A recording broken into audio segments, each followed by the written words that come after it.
It's just that second goal is everything that's been awful about Spurs this season. I can't do this anymore. I can't invest the emotional energy into this week after week after week just to get knocked down again. So, who wins in a fight between a swan and a badger? So the fans turned up on Sunday for the massive 6-pointer that was going to save us from relegation. Unfortunately, the players didn't. We got smashed again. Haven't won at home in 2026. Barely won a game all season. What are we going to talk about, lads?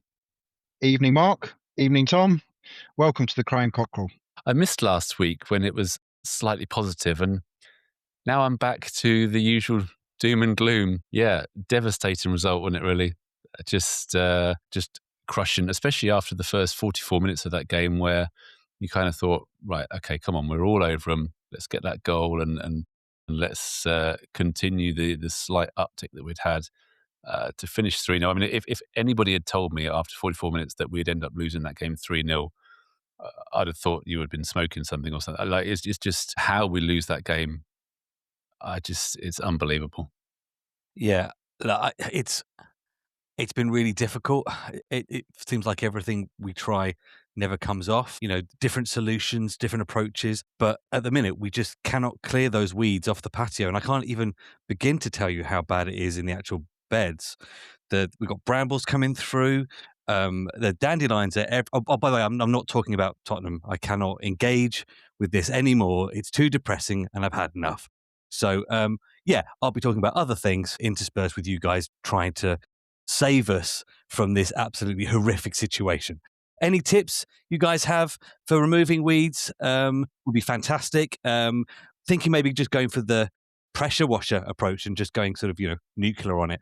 I mean, it crosses the demographic, really, doesn't it? Because I think there needs to be a conversation about how you remove these weeds. And is a pressure washer, can they deal with pressure? I don't think they can. I mean, So, yeah, I felt the positivity in the stadium on Sunday. The first 45 minutes, because don't forget, Tell hit the bar as well. We didn't deserve to go in 1-0 down at all. Well, that makes all the difference as well, doesn't it? Yeah. If that flight, especially the effort, 25 yards out, top bins, if that goes in, it's massive. Yeah. It changes everything. Yeah. It changes absolutely everything. So we get back in the changing room, and by accounts that I've seen, and I obviously other people can pick the bones out of it, but what Igor Tudor sees is a necessity to take Van der Ven off, to take Spence off, put Porro back up at fullback after the left-hand side, and Tell has absolutely ripped that left-hand side apart. And that's a tactical change that he saw after probably one of our best halves of the season, if I'm being perfectly honest. Yeah, again, 100%. From a low bar. So he makes those tactical changes, and then we just walk around for all the second half. I mean, Bergvall didn't look match fit at all. It's just that second goal is everything that's been awful about Spurs this season. So Romero just goes up front, just starts doing pirouettes and things like that. Fantastic. He's got the ball, and Bergvall just stands there and watches him. So he doesn't lay the ball off. He gets tackled. Bergvall and Romero are massively out of position. Porro can't defend one-on-one. And then I think it's Sarr just keeps running back. Yeah, gets too deep again. Exactly what Spence did the other day against Atletico. It's just they don't ever consider that the ball's going back to that area and the penalty spot. And of course, Gibbs White, again, a microcosm of how awful this season has been, adds to the tally of signings that nearly happened but got mucked up that are now going to relegate us. So, yeah, I mean, we need to stop telling everybody who we would like to sign because it is unbelievable. Recently, it has felt like it's been getting better. There was a little bit more sort of warmth, a little bit more light coming in, and all of a sudden it looks like we've got quite a sort of low pressure now coming in from from the east. And I think there's probably going to be some hail. I mean, the roads are going to be treacherous, I think, if you get caught out in some of these conditions. So do check your tyre pressures and the tread as well, especially after the long winter we've had. So there is a storm coming. So we've got 7 games left. We're amazingly still 1 point outside the relegation zone. It is effectively 2 if you're being really, really overly positive, because West Ham have to win a game when we lose, because we've got a better goal difference at the moment. But we keep getting spanked 3-0 by I was teams going to that say, are I mean, in we and around were us, so that won't last long, will it? Exactly. We were about 15, 16 goals ahead, weren't we? And I think it's now only about 3. It's just So there's talk about Kudus coming back, but I think we're so desperate to grab onto something that we sort of hope and pray that he comes back and then hits the ground running and is amazing. When the reality is he's probably going to come back like Bergwell did and look like a rabbit in the headlights and not have a clue. Awful news for Igor Tudor. Let's mention that as well. Horrible, horrible thing to happen. I don't know any background to it, but to find that out on any day of your life, let alone obviously a poor day at the office, and then have to have that thrown at you. So he didn't do the press conferences afterwards, did he? I think there would have been a full pile on, to be honest, without that news onto Igor Tudor. I don't see how, just based on the results and that has been achieved, how he can carry on with a 3-week break that enables someone else to come in and put a plan in place. But the flip side of that is, well, almost what's the point? I mean, the atmosphere as walking away from the game, there was obviously some anger, but a lot of it was just almost quiet mourning. Yeah. There wasn't any angry chatter and things like that. It was just shell shock, I think, of what we'd all just witnessed. Well, it's the same like after the Palace game that I went to. It was the same, and on the socials again. I'm not on that many platforms, but the one I am on, I noticed something that I'd not really seen before, because normally, as you say, you normally get all of the angry stuff, so and so shouldn't wear the shirt, manager's no good, and there was bits and pieces of that. But what I saw a lot of were posts from people basically saying, I can't do this anymore. I can't invest the emotional energy into this week after week after week just to get knocked down again like I've been doing today. There was this real kind of this baggage and sort of like this battle weariness from the fans is all over the fans place. turned. I mean, the flares with the coach coming in. Yeah, it was unbelievable. I've never seen anything like that before from any team ever in this situation. Like, you get that for cup finals and all this sort of stuff. I have never seen anything like that before. Like, it's not this far out from the unbelievable. end of the season. I mean, Everton had a big thing, didn't they, when last couple of games of the season when they were fighting to come out of it. But again, it was the number of people that joined in that. And bearing in mind, I saw some criticism, or I had some criticism on one of our platforms, that because I said the fans were amazing, the fans gave everything. The feedback came, well, yeah, but people left after 20 minutes when it was 2-0. Well, some of them would have been there since 12 o'clock, Yeah. giving their absolute everything, shouting, screaming. And I'm sorry, sometimes you have to take yourself away from an awful, awful feeling and situation. And yes, some people react to it in the wrong way, but I don't blame anybody after giving everything to then at 2-0, after that second half performance, just going, I don't know why I'm here. I don't know why I'm here. I'm gone. Graham, this goes to literally the point you were just making. I can't engage with it. I can't keep engaging with this. And there was a few people like a few weeks ago were saying this is the cursed season, and I don't believe in all that. I am starting to believe in all that. I mean, you take the situation where all of the supporters groups said, "Oh, we're not gonna do the protest today. We're going to get behind the team." They organised the early show up, the cheering the bus in, like you say, the flares, the team going to the end to cheer everybody up before the game, and then a really, really good half of football, and of course, just before we get the goal, And it's like the heart is ripped out of everyone. At that point, it's done. You see us lose 3-0 at home again. Tudor's dad dies. What is going on? This is beyond weird. This is beyond the normal sort of understanding of how bad stuff should get. Well, you added the fact of how bad this season is. We've had 2, possibly 3 actually really good results. 2 of them against Man City. We basically won Arsenal the league. I mean, Don't do that. we have basically managed to be so atrocious we're going to get ourselves relegated, but 4 of the very few points we're going to get is going to take 5 off the team that had the chance of making sure Arsenal didn't win the league. So, we're now at the point where it's almost like a GCSE creative writing project, isn't it? There's no twist. It's now to the point where, where's the arc? At some point you've got to have it gets bad and then it gets good again. And the ending's fantastic. You can't just have bad. Otherwise, it's people just don't want to finish the story because it's just awful. It's like sometimes you have to have a good thing in it.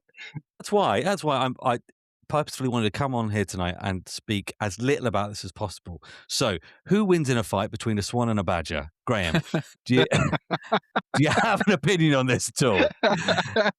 Because I think the swan's got this in the bag.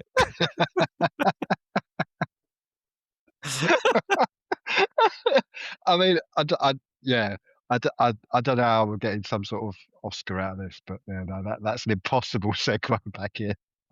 Other than the fact, oh, go on! If you link this back, I'm going to back you £70. Other than the fact, we are probably going to have to play Swansea. Oh no! I mean, you did it. You actually did it. We are probably going to have to play Swansea next season, but yeah, I just don't know what to say about anything anymore because I don't understand how it's this bad. I just don't understand. And obviously there's lots of very, very valid opinions that the ownership has ripped the heart and soul out of the club. But I mean, if it's probably the only thing they've done properly. If their plan was to absolutely rip the heart and soul out of the club, they really, really, really aced it, haven't they? I mean, but surely they don't want to be relegated. But it's just years and years and years of getting to this place. Look, I think Tudor's going to take the flak for the results. And it's that awful thing where the Liverpool game and the Atletico Madrid game, they gave us that little bit of hope. But I'd still go back to a point I think I made a few episodes ago where I just think the players I just don't think they're mentally strong enough. I think they checked out against Thomas Frank to a point where it got almost unprofessional, and they've not been able to raise their level since. And I think a lot of it falls on these players because when you're on the pitch, you get to make decisions. You get to choose what you do. Everybody knows how vulnerable you can be towards the end of a particular half, especially when you've been dominating and you haven't taken your chances. So why have we let that corner come about? I was singing Jed Spence's praises at the beginning of this year, got his England call up, played in consecutive England games at both left back and right back, was doing a great job for us on the left-hand side and filling in for Porro on the right. I think he's a really good player. I do have issues with him defensively, though, and I think he's culpable for that first goal when it goes in. Oh, 100%. There are choices 100%. Choices that these players can make, and they're not making them. And it's happening again. I can't do it. Sacking Igor B, throwing the baby out with the bathwater. I mean, is he the problem? I mean, it was a strange decision, wasn't it, at the half time? The subs were very strange. Assumed they were injured. And now, I mean, like you say, I don't understand why he made the substitutions. Yes, we were behind, but we played really well. No, I do. I think we started nervy, but I agree with Mark. I thought that first half was as good as I've seen us play. Tell an Archie Gray again. Yeah. But we played with a tempo, we played with intensity. They couldn't get out of their half for probably half an hour. Yeah. Every time they got out, we snapped back at them, we got the ball back. Now, we didn't create that much from open play, but the fact that we won, what was it, about 8 or 9 corners in that first half, Yeah. and all of the long throws as well, it was a really dominant display. And so, yeah, as you say, the decision to then make those wholesale changes at half time was very strange. I mean, I don't think Van der Ven... Do you think so? Right. So this is me putting out a completely unsubstantiated theory. No evidence for it at all. But as you say, Spence fought for the goal. Yeah. Van der Ven wasn't playing brilliantly, I didn't think, at left back. No, he didn't really influence the game, I didn't think. Yeah. But Do you think there was a big row at half time? No, I think Tudor just feels like he needs to act. So the situation is so poor. Tudor Why feels like he make needs to both act. of them get both of them? I don't. Yeah, Look, like I said, I because think we it's weren't the being players. dominated in midfield. So why No. you thought we need to get more people in midfield or another midfielder on? Yeah, And then I think he Bergveld feels isn't like a right midfielder. no, I think he feels like he needs to change something because we're losing and it's getting desperate. Like I say, I'm still on the page that it's the players' fault that we are in this situation now because the level has dropped that much. We've been saying all season that this group of players should be enough, but they're proving that they are not. They're getting outshone by Archie Gray, one of the youngest boys on the pitch. So if that doesn't show you where we are, I don't know what does. But Tudor should absolutely go. I feel absolutely awful for the situation he's in, but I think we need to change it again. I don't think we can do anything else, and I think we've got time now over this international break to change. I mean, I think, and again, obviously it's a horrible situation, but it kind of reminds me of was it the Conte? Yeah, Conte. It was, wasn't it? It feels like if we were going to part ways, it would be a kind of a mutual, obviously this terrible thing has happened and it's a good time for him to walk away and it's the best thing for all parties. But yeah, I don't know who would come in at this late stage and I don't know how much difference they can possibly make, because to me it's just a lack of defensive focus. I mean, you were saying about Kudus maybe coming back, but it's defensively. Like we can't. sloppy. I mean, we don't defend. just concede one goal, do we? We concede 2 or 3 goals every single game. That corner was the most basic corner. Like, nothing happened. Igor Jesus didn't have to move. He literally just stood at the far post and nodded it in. It wasn't a massive leap, was it? He didn't have to do anything. He didn't have to do anything. And then obviously you then have, Gibbs White given the freedom of the penalty box. And I saw, again, just to say about that goal, I saw quite a bit of criticism towards Vicario for that, which I think is ridiculous. Absolutely ridiculous. And it's kind of squirmed under his body, didn't it? But if he had saved that would have been one of the saves of the season. It would have been unbelievable. So again, I just think it's the only criticism I've seen is the jogging of Romero and the position. There's about 3 players all standing in the thing, and then obviously Sarr goes back. So it's awful defending. They don't know how to defend that situation at all. They clearly don't know what they're doing. Criticism of the jogging back and the lack of intensity getting to the ball. I don't know what happened at halftime, because after they came out, they just couldn't run. They weren't running at all. Romero was standing on the ball. It was that. As soon as that started happening, I thought we're in trouble here, because that's been happening in the worst of the games. Is Romero starts standing on the ball, and straight away the intensity disappears. And it's that thing with him, with Romero, being our captain. What are you doing? What message are you sending? And we've peaked and troughed with our sort of opinion of Romero over this season, because he's got those last minute goals for us and he's got those crunching tackles in, and he can be such a sort of positive force for the team when he's on it. But there's just been so many times this season, and I'm sorry, probably more times than not, where he's been a negative influence on the team. Yeah. And I'm sorry, yeah. He's our captain. There is a role that you play. And I just feel like out of all of them, it's like he's checked out the most.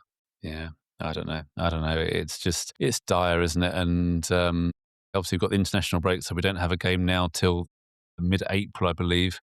Yeah, Sunderland away. Yeah, I mean, Sunderland away is. Watched them on. I watched the end of that game, obviously before we kicked off. So it was all in the stadium. Is it Yeah. dice time? Is it dice time?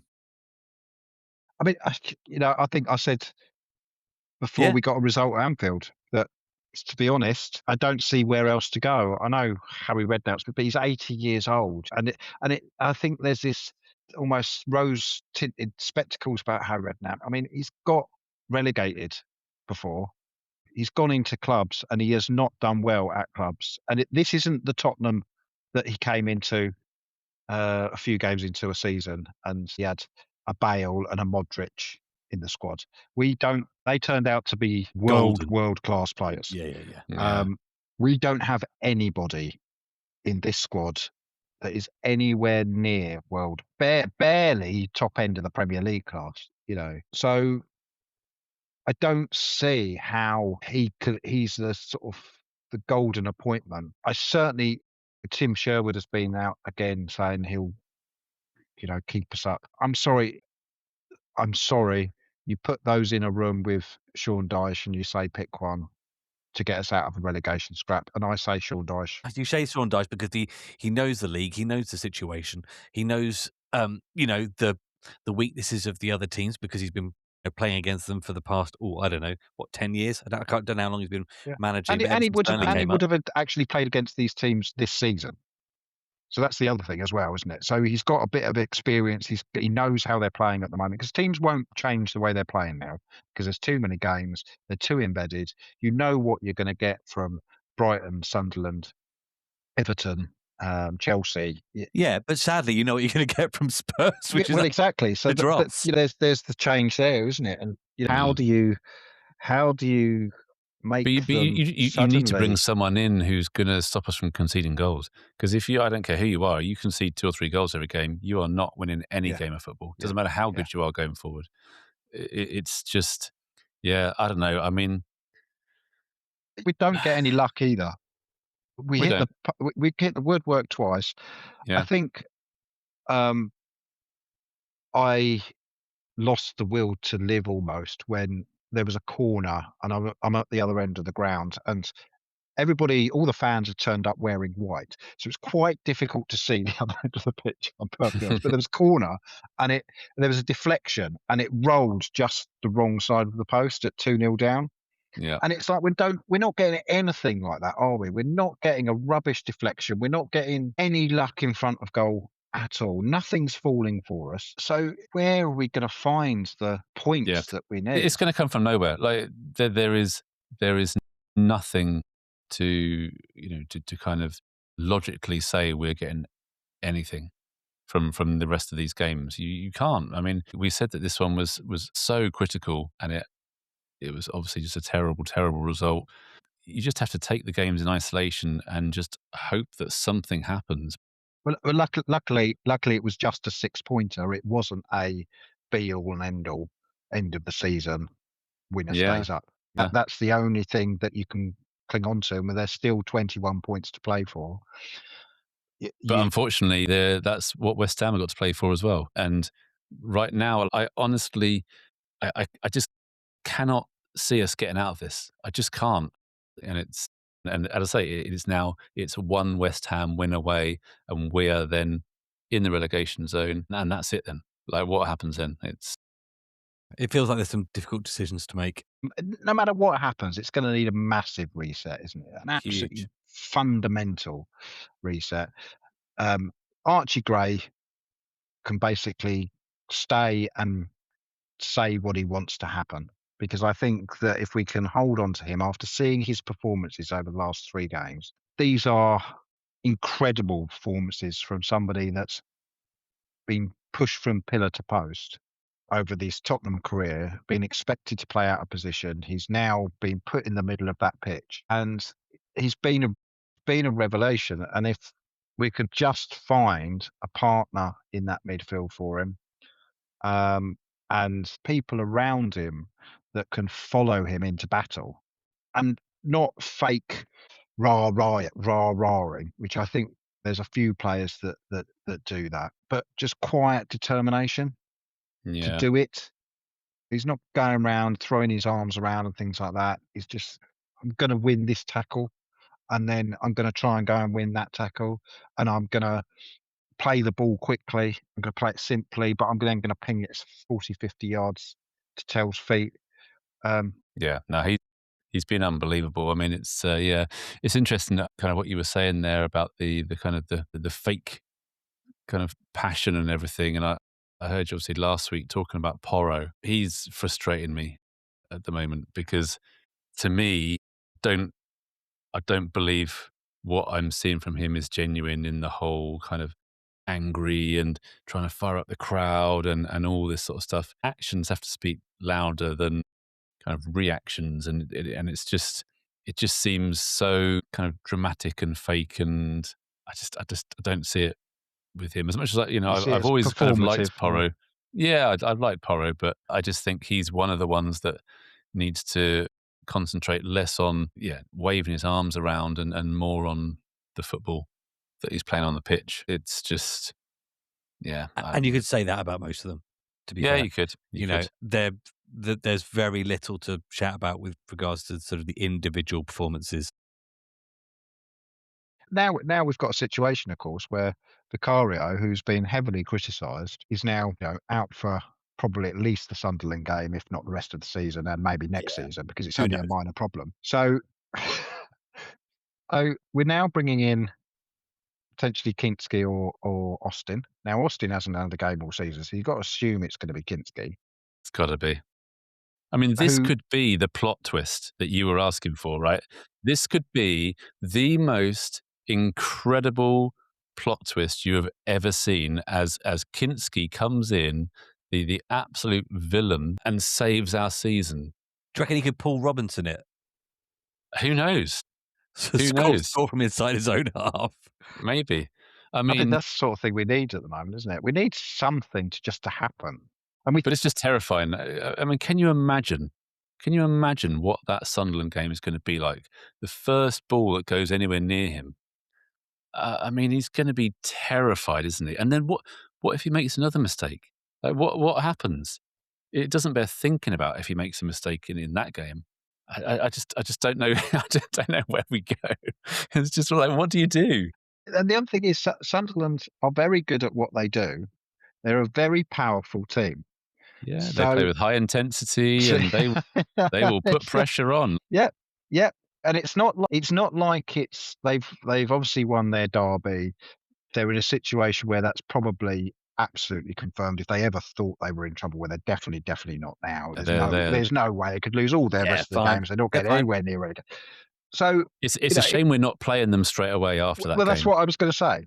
Yeah. If we were playing them on Tuesday, you think, well, hopefully they've mentally they've just checked out long enough for us to turn up and scrape a 1-0 win out of pure fluke, and get out of there before they realise what's happened. But now they've got the international break anyway, haven't they? Plus potentially the cup weekend to then face the worst team in the league at the moment. And let's not go away from it. We are the worst team in the league. There's no way 100%. that anybody is going to not look at playing Spurs as a massive opportunity for 3 points. The worst thing is you're now seeing Chelsea fans being a bit upset that they might not even get the chance to relegate us, because we might already be relegated by the time we play them on the day of the season. Sorry about that. How awful is that? It's at what point do you just check out? Because I completely understand people doing it. Now, let's do it now. Let's all agree right now. Well, Harry was saying that people that are hugely passionate, just seeing the issues with spending too much time talking about it, thinking about it, doing it, and he's finding it more difficult to find people. I thought today, because the other thing Harry said last week was that he goes and wears his Spurs shirt with pride. He'd wear it into college and all this sort of stuff. And I thought, I don't want anybody to know that I'm a Spurs fan at all at the moment. He's far braver than me. Yeah. And he's got far more cojones, as Pat Pochettino would put it, than I have. Because I think I check my car to make sure I haven't left any Spurs paraphernalia anywhere in it, just in case somebody spots it. It's just like, it's it's really, really difficult to fathom the situation that we're in. Well, do you want to breathe a little more life into this podcast? Because we can keep going What? It down the can't get rabbit more hole. lively than this. I'm just thinking we might save ourselves from the darkest of black holes with a bit of a distraction. So I've got a teaser lined up for you if you fancy it. Yeah, play that jingle. Wait, that's my line. Tom's teaser. Right, chaps, we did have that glimmer of light against Atletico Madrid where we came away with a win. And it got me thinking about sort of our Champions League appearances over the year. And I want to try and sort of capture that. And I was trying to find a format for it. And then all of a sudden, popping up on my feed, I hear Ronnie O'Sullivan doing stupid things in the snooker again. And I went, that's what we'll do. We'll have a football 147. So what we're going to do is I want you to give me the names of Tottenham players and your thoughts around sort of their appearances in the Champions League for Spurs. And the plan here is that you've got to get as close to 147 as possible. A person who gets the highest break wins. We'll start with the slightly more confident of the players. We'll go with Mark. So, Mark, your first player. Okay. Let's start then with Hugo Lloris. Hugo Lloris. Well, I can tell you that Hugo Lloris has 34 Champions League appearances for us. By the way, these were taken before the actual Athletic Madrid game. Graham, who are you going to go for? Mark's first stab, they got him 34. Where are you going? So I will go with Harry Kane. Awesome choice. 32. Mark, who's your next player? Toby Alderweireld. What a shout. Toby Alderweireld gets you 25, which means your current break is 59. Graham, next player. Jan Vertonghen. Jan Vertonghen gets you 24. Mark, where are you going? I'm going to go Moussa Dembele. Dembele gives you a nice tidy 12. Ooh. Not great. And that's your third guess in the bag. Graham. Christian Eriksen. Well, I like that. I do like that. Christian Eriksen, we're looking at 29. So currently on the board, we have Graham with 85. Mark with 71. Mark, your fourth guess, please. Sonny. Sonny. Nice one, Sonny. Nice one, son. That's 39. That's a belter. Taking your break up to, where are we at? Ooh, 110. Graham, who's next? It's getting a bit tougher now, isn't it? I will go with Danny Rose. Danny Rose. All right, Danny Rose, 18. That gives Mark a little bit of advantage. Graham on 103, Mark's on 110. Mark, you're next. 37 to play. Okay, let me think. I am going to say Kieran Trippier. Kieran Trippier. Kieran Trippier gets you 14. Okay. Taking your break up to 124. Graham, you're next. 103 now. Okay. So I will go Lucas Moura. Lucas Moura, the legend. And he picks you up a tidy 22. And that takes you right up to 125. 125 plus 124. We've just overtaken Mark. Sixth guess, Mark. Need to get to that 147. Davinson Sanchez. Oh, is he playing it safe? Davinson Sanchez. Wow. Plenty. He played Davinson plenty. Sanchez gives you 23. Oh my Which God. gets you to 147. Oh, get Which in means, there. Graham, you now have to find somebody with 22 appearances exactly to try and win the game. Yeah, Harry might have let me down last week, but I am back. Go on, Graham.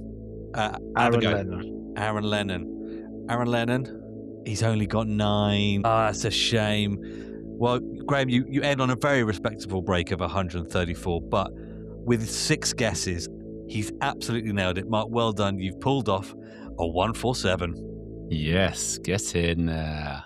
And that means you take Tom's Teasers scores this season to Graham 10, Mark 16. Tom's teaser. All right, so obviously I wasn't here last week, so we've got a little bit of catching up to do with the predictions. We're not going to do a prediction for the Sunderland game today because We're going to lose. Yep, that feels We're about going right. to lose. Spurs aren't going to score. 3-0 Sunderland. There you go. Done. No, we're not doing predictions because it's so far away. Who knows what's going to happen in the I in can the do next the 3 weeks. predictions of the rest of the season if you like. No. So we're not doing the predictions for that game. We will drop a little short, a little bit closer to the game. But we do have 4 games to catch up on since I was last here. So let's go through them quickly. We've got both the Madrid games, we've got Liverpool away, and we've got Forest at home. So Graham, he has taken 2 points out of the last 4 games. He correctly predicted that we were going to lose away to Madrid, and he was right about Xavi being on the score sheet in the home tie. 2 points out of the last 4 games. Better than 2 points Spurs. out of the last 4 games, yeah. Same for Tom. He also predicted we were going to lose against Madrid, and he also predicted the goal scorer be with Solanke. And then finally for myself, I also predicted we were going to lose away to Atletico Madrid. But ladies and gentlemen, I was away last week, so we couldn't announce it. But for the first time this season, I did manage to claim a clean sweep bonus. Play that jingle! Clean sweep bonus. So yes, Liverpool away, I correctly predicted a 1-1 draw and Richarlison with a dramatic equaliser. So very, very pleased to finally make a little bit of ground back on Tom. So current scores, we have got Graham with 22, I've got 30, Tom's lead has been cut to just 7, he has 37. Okay, I'm not worried. No, he probably shouldn't be. That's what we said when we were 15 points above West Ham. Yeah, true. Yeah, fair play. True. All right, so it's probably the hardest week to be able to do this, but we always do a positive Spurs. So let's make sure we finish on a positive way. Now everybody, haven't you heard? Here's a guy that can polish a turd. When you think you've got nothing to give, he'll stay positive. Positive Spurs. So I think the positive Spurs this week, amongst all the doom and gloom, obviously there was that fantastic parade, and it just goes to show, no matter what is going on with the club at the moment, the fans are there. It's getting more and more difficult each week, but the number of fans that lined the streets was just amazing to see, really, and the passion. And again, through that first half, the enthusiasm and the support that came down from the stands was fantastic to see. And yeah, if anything can keep us up, it will be the fans and that support. So I think that's all we can say, really. It was just a fantastic effort from them. Yeah, I think even sort of before that, where you saw the fan groups sort of coalesce on an approach, on an idea, that the only way we're going to do this is by sort of pulling together and try to move away from that sort of toxic atmosphere and try and give something back to the team. Look, we didn't get the reward. That didn't happen. But I think we've shown that the fan base and the belief is still there for a lot of people. And look, the next game's going to be tough. We've been better away from home. So if we can just try and take one iota of that sort of intent and that positivity and that belief into that Sunderland game, then, it's the only thing giving me hope, Mark. I think you're right. The fans are the only thing that are going to deliver us out of this situation, because it doesn't feel at the minute like the manager or the players are going to have enough on their own. We got 7 games left, but 4 of them are away from home. And our away form, no bad, is better than our home form. Would you suggest organising something like that for the remaining home games? Nah, I wouldn't. I think it would lose its impact. I think that had to be a one-off, and again, that was such a huge game, obviously, against the relegation rivals. Yeah, I think if we were to do that again, it's in danger of becoming a little bit gimmicky. So yeah, it's a shame because the fans deserve better to put on a show like that and then to be rewarded with that result. It's just sad. Like it's just sad, and they none of us deserve it. We've said that before a couple of weeks ago. It's down to the players now. We've done everything that we can. It's down to the players. They need to stand up and be counted, and show us what they're really made of. That's the positive Spurs. They've got probably the next 3 games that you look at and you think these are the 3 games. We have to get 6 points out of these next 3 games. We just have to. Somehow, somewhere, something has to happen to scrape points together. Yeah. And look, talk about scraping. What is the best way of getting a stain out of laminate flooring? Because I've been dealing with a bolognese patch for about 3 weeks now, and it's not shifted. Have you started a steam cleaner? Ooh. Well, once I've finished on the weeds with that, I'll bring it indoors and have a go on the laminate. Anyway, come on, you Spurs. Come on, you Spurs. Tip for you, Tom. Don't walk around eating off the plate when you're having spag bowl. Sit down at a table and then don't drop it on the level.